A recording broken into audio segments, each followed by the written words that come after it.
We got some good ones today, stories that caught our attention. I had to go to Ray Dalio, writing for the Financial Times. It's rare to actually get a piece from Ray Dalio of Bridgewater in a major newspaper on day one of a two-day Fed meeting, and his title, Pay Attention to the Long-Term Debt Cycle. The founder of the world's largest hedge fund writing, it is because of the long-term debt cycle dynamics that we're seeing global weakness and deflationary pressures that warrant global easing rather than tightening. This is a plea for the Federal Reserve to ease. Now, he made some big headlines with our Squawk Box team in Davos last week, saying the next move from the Fed will be easing, not tightening. He goes on to sort of elaborate on his position. It's some heavy-duty economics, complicated stuff on the long-term debt cycle, but the bottom line is, because of the fragility in the global economy right now and the sort of maxed out position of governments and central banks on debt, we need to see easy policy from the Fed, because the dollar is the main currency of the world and it's going to impact everybody else.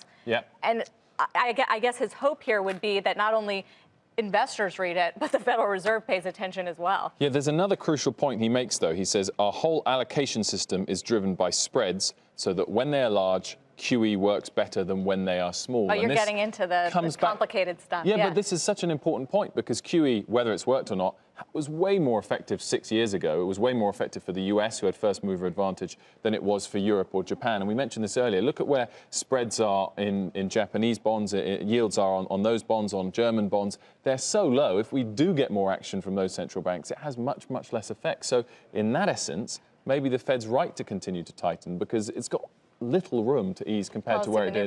But he's suggesting that it'll be more effective for the others if the central bank, if the U.S. central bank, which is the center of the world, eases. Right, let's get to our next must-read in today's New York Times deal book. CNBC's own Andrew Ross Sorkin writing this article, A Tidal Wave of Corporate Migrants Seeking Tax Shelter.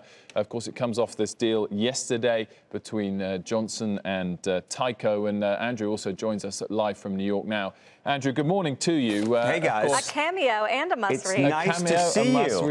And, you know, we timed this all together so we could do it, you know. Exactly right. No, it's worked out perfectly. Andrew, and I have to say, my question off the back of your article, we've seen lots of criticism from Clinton and Sanders about another inversion deal, but surely companies have a duty to their shareholders, and if this opportunity to cut their bills is available to them, they should take it until the loopholes are closed.